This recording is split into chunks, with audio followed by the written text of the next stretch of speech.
December saw 140 ride checks conducted over the festive season.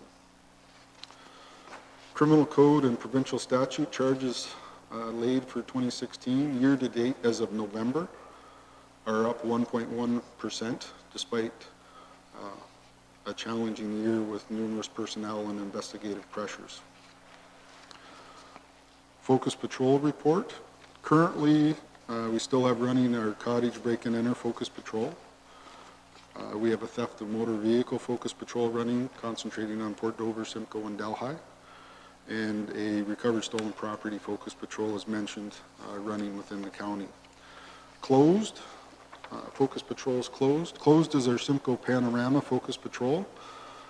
Between November 25th and January 2nd, 19 uniform officers dedicated 85.25 hours to monitoring the Simcoe Panorama. Our auxiliary unit was also very active, having 11 members dedicating 70 hours to evening patrols. Only one mischief incident was observed in which Santa Claus was knocked over, I think, on the first night of the Panorama. Closed also is our focus patrol regarding the Norfolk Inn drug and trespass issues. The patrol resulted in no arrest or charges, but 8 calls for service at the location, and we will continue to monitor this area given the clientele that reside and frequent there. Closed also is our focus patrol regarding break and enters to tractor dealerships in the county. 22 officers dedicated 41.25 hours to monitoring the tractor dealerships within Norfolk County. No reported thefts or break and enters were reported during that time. However, we did have one incident where the officer noticed that alarm wires had been tampered with at one of the dealerships, probably as a precursor to someone trying to do a break and enter there. And currently, we have no speed spy studies underway. And that concludes the report. Questions for the inspector? Jim? Thank you, Mr. Chairman. Would it be possible, Inspector, to get a copy of the letter that you sent to Bylaw regarding the 911 problem and our need for more active fines or whatever the content might have been? Through Mr. Chair, yes, I can.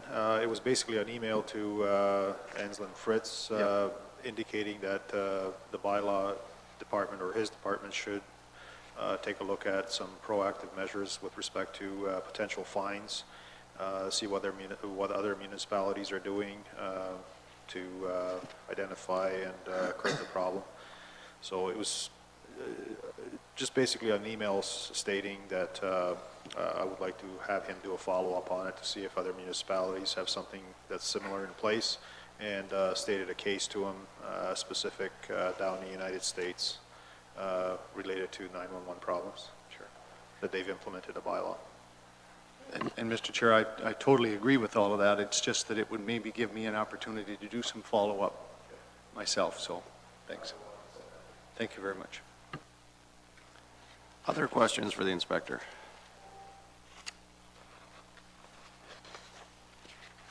Seeing none, if we could have a motion to adopt his report. I'll come back to other questions afterward. I think that we would... So Dave, you're moving acceptance of his report? Seconded by Dave. All in favor? Thank you. I think I'd like to move on to our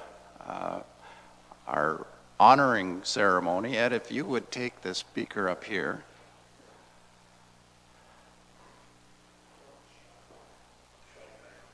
Good morning. Thank you very much for having us here, and our inspector, and for everyone that went handing out the plaques together for some, pretty important things that happen in our community. Working with our media and our partnership with our businesses is an extremely important part in combating crime in our community. And having those partnerships not only allows us to do bigger and better things, but it also allows us to focus on the important issues, and that's people. We live in a great community, and I wanted to honor some of the people that are here today because they've certainly made above the call. They went above the call. Our media partnership is phenomenal.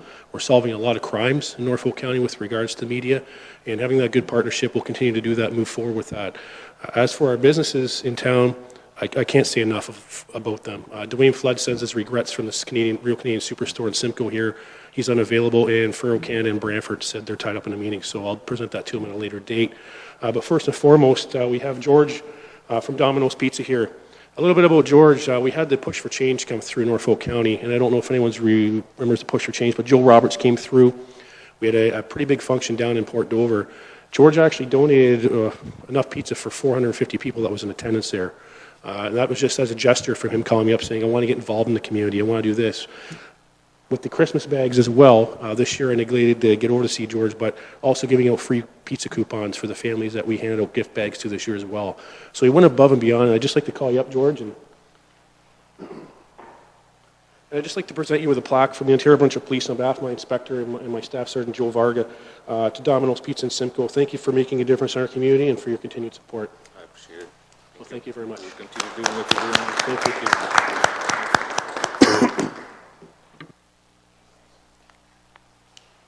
We'll move on to Kim Novak from the Simcoe Reformer because she has to go, and she's been anxiously pacing back and forth here. So, when I first took over the media relations role about 4 years ago, we really wanted to run an aggressive media campaign, which we normally do in Norfolk County, so we like to put that media. Kim's been gracious enough to run our stories, run all the pictures of our bad guys that we're looking for, and touch wood, 15 out of 15 so far with everything we put out in the papers, and we'll go down to Dan. But Kim, if you want to come forward. So Kim, to the Simcoe Reformer as well, thank you for making a difference in our community and for your continued support, so thank you very much. This is the first talk of that.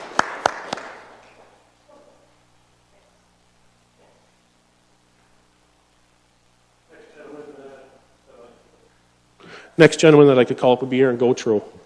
Aaron's been instrumental with the radio station in town here in getting our basically media releases out. And also, Aaron's actually come into the station when we've had certain incidents happening in Norfolk County to get it live on the air. And that's really assisted us in some of our investigations, especially for a lost child.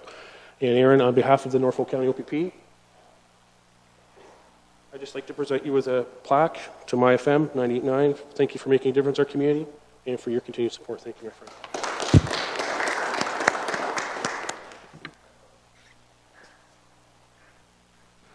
And last but not least, we have Dan Weiss from the Snapped. I don't know what to say about Dan. He's a phenomenal man. Very, very compassionate about our community and gets everything out there for us. It's all good news, which is a good thing, and we do have a lot of good news happening in Norfolk. It's not just negative all the time. So, Dan, if you can come forward for me.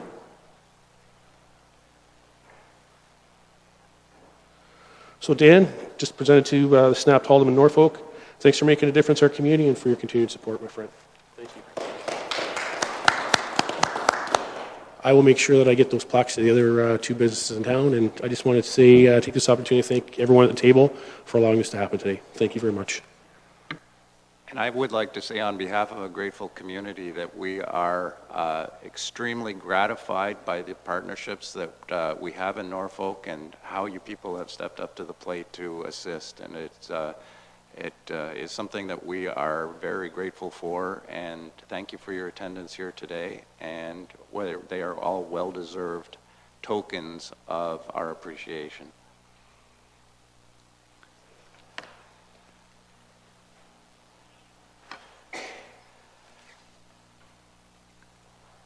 I kind of cut off any other questions for the inspector, so since we're under new business, are there other questions for the inspector on other subjects? Dave? Well, you, Mr. Chair, could I go back to the stats on the domestic violence? Is there an age that's assaulted more than others, Inspector, or is it through right from high school on up into seniors, or is there an age that seems to be suffering from the domestic violence more than others? Yeah, through Mr. Chair, we haven't looked at the age factor or factored that into our analysis, but certainly that's something that we can take a look at and perhaps work with our partners in our community to see what some of the relationships are, if it is a specific age that is affecting the domestic violence and the spikes, and we'll have that report for you that next in February's meeting. The reason that is, Member Oliver said earlier, some backstory in working with the Grand Erie Board of Education, and some of this has sort of come forward, that there could be younger adults or younger women possibly being assaulted, and that has starting to bear forward that is happening, and I just wondered if you could put numbers to that or ages to that. That's why I asked that question. So.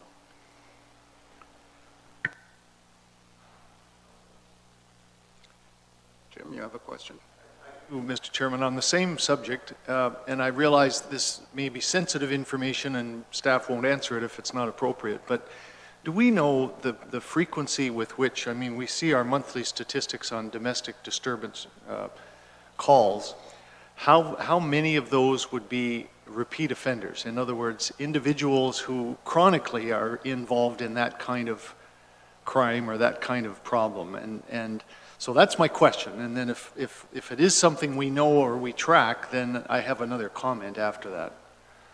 Yeah, through you, Mr. Chair, we do track that, and there are recidivism rates that we follow and track to see if there's a pattern there as well, and that's more done by our domestic violence coordinator at the detachment. So we do look at that and look at some of the programs within the community with respect to counseling and those kind of things. So we do track it, I just don't have it with me, and again, we can report it at the next meeting in terms of what the actual recidivism rates are. Thanks for that, Inspector. And Mr. Chairman, the reason why I raise it, and he's kind of answered my question or my comment, and that is, I guess, if we do see individual households or individual offenders that are repeat, to what extent we, meaning the broad community, can and does intervene. I'm sure the police do directly, and perhaps other members' organizations around the situation table try to intervene, but I've often wondered to what extent the broader community could play a role if and when they know about these individual situations where there's a problem, a repeat kind of problem, if there is a role for the broader community to intervene. And Mr. Chair, the analogy I make, and I'm not one to frequently refer to this, but it's my sense in the Aboriginal community that the community takes hold of a problem and solves it internally. And you know, that model of the village raising a child or the village caring for a child, i.e. protecting children or mothers from domestic violence kind of thing, it's a good concept, and it's one, I don't know whether any communities do practice it outside of our community, or whether it's something that the situation table has even talked about as whether it's a role for the churches, whether it's a role for neighbors, whether it's a role for service groups, other than just the police, in other words.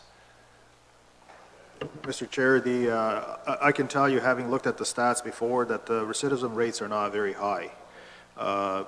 But we do have a system in place through our domestic violence court and the alternative measures programs that the offenders can enter into specific to counseling, which is not similar to what you're talking about with respect to the First Nations communities, but it's a similar concept that's put through the courts. How many people actually access that? Again, I wouldn't necessarily have those. I can get those stats, but certainly it's not something that we report on a monthly basis. So there are some positive steps that are taken in a community outside of the actual court processes that are beneficial with respect to counseling programs and some other initiatives within the community if it is either a substance abuse issue or financial issue or those kind of things. So we do take a look at that and work well with the provincial prosecutors and Crown attorneys. With respect to the comment you made, Inspector, about the courts having those kinds of extra services available, does the offender himself have to decide to do it, or can he be forced into those based on repeat offenses? Is it still the offender's choice, in other words, to seek extra counseling? The initiative that we have with the court system is it's offender volunteers to the program. There are certain steps and the things that they have to agree to prior to going into the program. One of them being accept the punishment or accept the fact that there's been an assault committed or whatever the offense is, and then from there on they move into the actual program and counseling. So that is in place. In terms of forcing somebody into a counseling program, that can only be done by the judge. They can order certain treatment and certain conditions upon the release, or even at sentencing, depending on what the circumstances are, with victims' input, of course. Any other questions on this? Any other questions for the inspector? Seeing none, if we could move on. I have one question before we get to an election of chair and vice chair. With respect to what council did last night, and I think this is really directed to you, Jim, I'm not sure what they did with respect to adult entertainment, whether they passed the long-awaited bylaw that we've been working on for half a dozen years, or whether something was passed under the Planning Act, which allows it in a site-specific basis. So I was wondering if you could comment on it. Actually, Mr. Chairman, that was one of two things I had on my list for other business as well, so thank you for bringing it up. Yes, a bylaw was passed by council last night.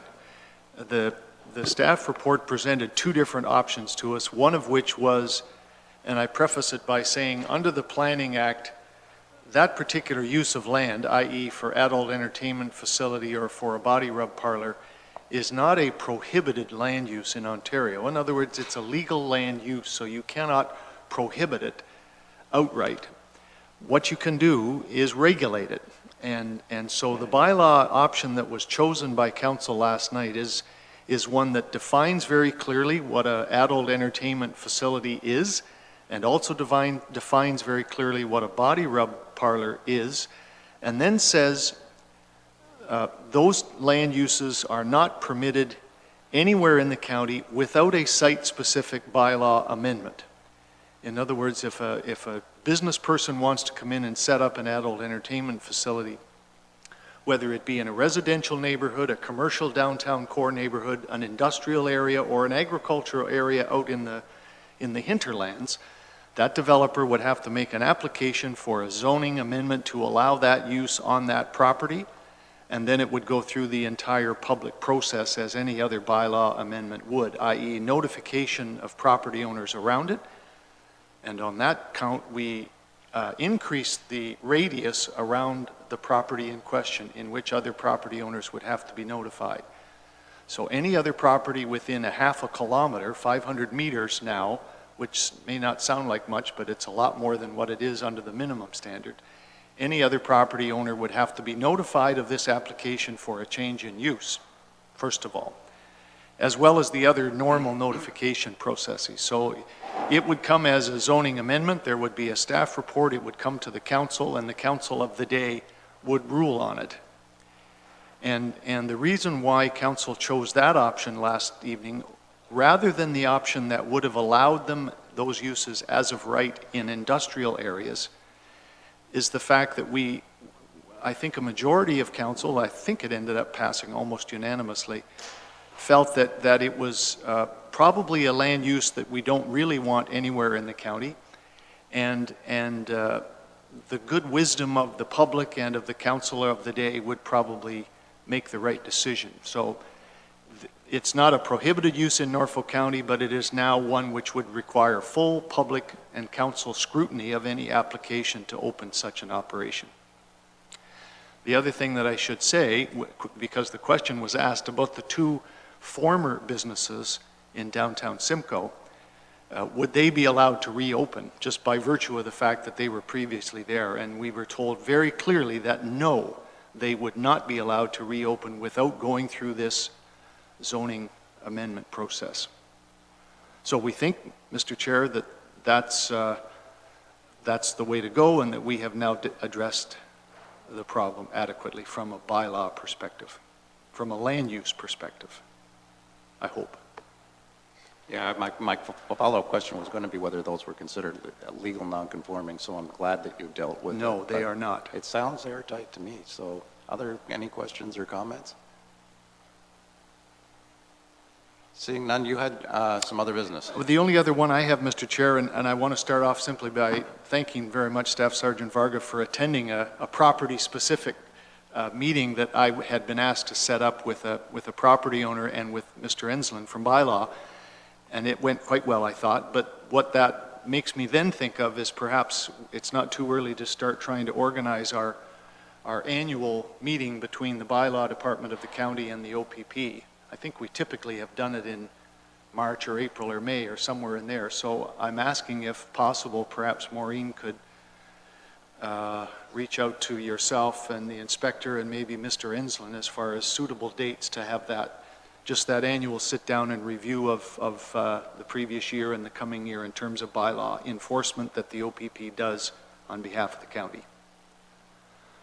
I think we'll just get Maureen to set a date. And I know Maureen did minutes from last year's meeting. Did we ever receive the minutes of that little special meeting? I don't recall getting them because I think I would have kept them. So if not, maybe that would be helpful to have those in advance of when we do have the meeting. Okay, other new business? Seeing none, we are required under the Act to elect a chair and a vice chair at the first meeting of the year, so I will leave the chair and let Maureen conduct an election. So the floor is now open for nominations for the position of chair for the Norfolk County Police Services Board for 2017. So are there any nominations? Okay, and do you wish to stand? Okay, any other nominations? The chair looks after the vice. Okay, so show of hands in favor. Thank you. So Peter Hellier, chair. Well, thank you. I quite enjoy it and looking forward to another fun-filled year, so. We are required to elect a vice chair. Could I have a nomination? Dave. I wish to nominate Dave Douglas.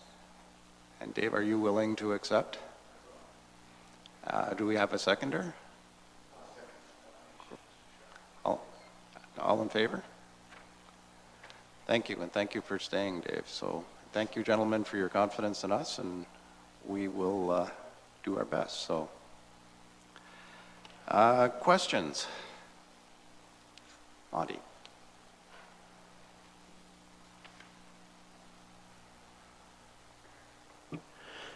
Good morning, everyone. I have a question for the chief.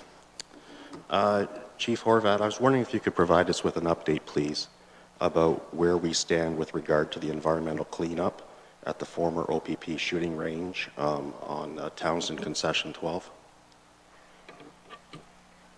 Through Mr. Chair, the cleanup is the responsibility of the in-service training unit out of Aurelia, and the property manager up there, the inspector that looks after that. I sent you the details that he's the one to make comments on it in terms of, because really it has nothing to do with the Norfolk County OPP. It has to do with the training branch in Aurelia, and they're the ones that are the appropriate authority to make the comment on that.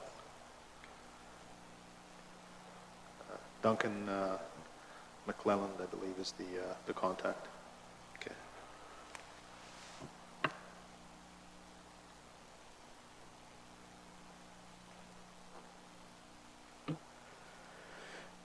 And Chief, I was wondering if I could get your comments, what you think about what Norfolk Council did last night with regard to adult entertainment establishments and making each application subject to a site-specific zoning process.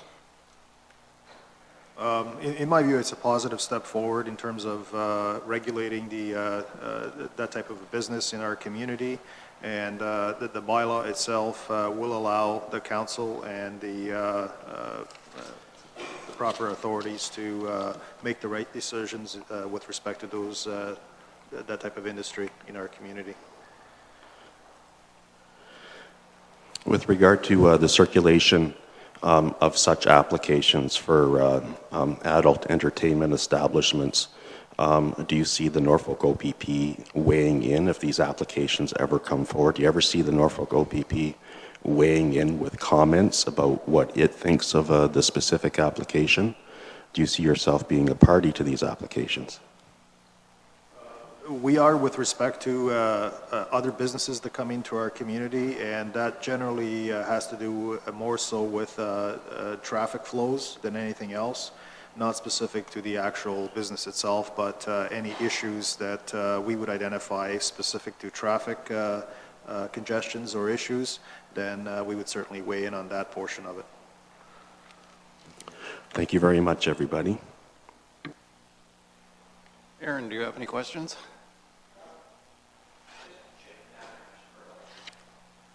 Okay, seeing no more questions, I need a motion to move to closed session.